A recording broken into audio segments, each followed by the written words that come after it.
Mambo matatu yatakayofanya mtu afanikiwe au kufaulu katika jambo lake.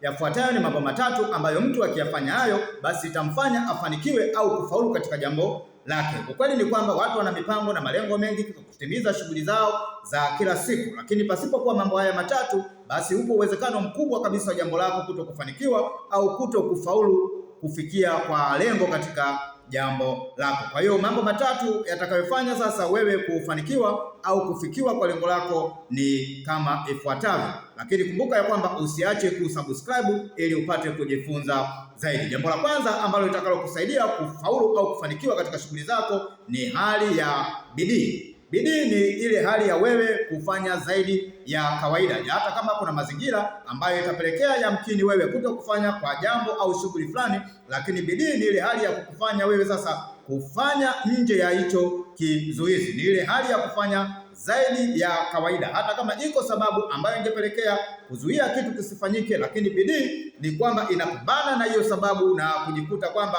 umefanya hata kama mazingira yalikuwa yangepelekea pengine kitu kisifanyike. Kwa hiyo bidii ni jambo ambalo litamfanya mtu au litakufanya kufikiwa kwa lengo au kutimia kwa yale ambayo umeyakusudia. Kwa hiyo pasipo bidii, upo uwezekano mkubwa utakapokutana na mazingira ya kukufanya kuahirisha kwa mambo, ukikosa bidii, basi sababu itachukua nafasi ya wewe kukuzuia. Lakini bidii ndiyo ambayo itakufanya wewe kwenda zaidi ya kawaida. Jambo la pili ambalo litamfanya mtu kukamilisha shughuli zake au kufikiwa kwa lengo lake ni hali nzima ya nidhamu. Nidhamu ndio jambo pekee nalo pia litakalokufanya au litakalomfanya mtu kutimiza au kufikiwa kwa ndoto au yale ambayo amejiwekea kufikia katika kuyakamilisha. Maana nidhamu ni hali ambayo itakufanya kujisimamia. Utajisimamia kwamba ni kipi ambacho umepanga, ni jambo gani ambalo umelipanga, ni malengo gani ambayo umeyaweka. Kwa hiyo nidhamu ni jambo pekee ambalo litakufanya wewe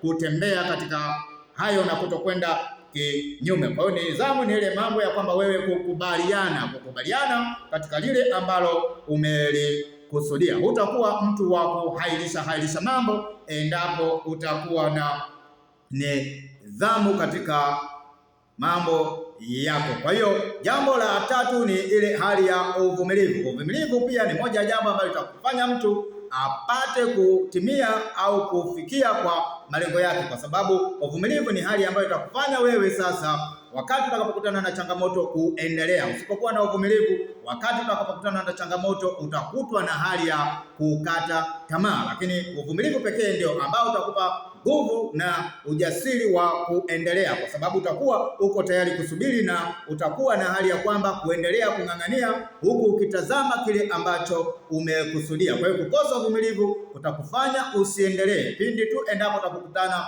na kikwazo katika safari ya wewe kuelekea kufanikiwa. Kwa hiyo uvumilivu ni jambo la muhimu, maana katika safari za kwenda kufanikiwa, njiani ziko changamoto mbalimbali, yako matatizo ya kila namna, viko vikwazo ambavyo vinaweza kabisa kukutana nayo, lakini usipokuwa na uvumilivu hutaweza kukabiliana navyo. Kwa hiyo uvumilivu ni moja kati ya mambo matatu ambayo yatakufanya wewe kufikiwa kwa ndoto zako au kufikia yale ambayo umekusudia kuyapata. Kwa hiyo haya ni baadhi ya mambo matatu ambayo yanaweza kumsaidia mtu kufikiwa kwa ndoto zake, yakawa msaada wakati wa safari ya kuelekea kwake kufanikiwa. Ni bidii, nidhamu pamoja na uvumilivu. Basi endelea kufuatilia video zingine zaidi upate kujifunza kila itwapo leo, lakini kumbuka ya kwamba usiache kusubscribe. Asante kwa kuwa unaendelea kutufuatilia.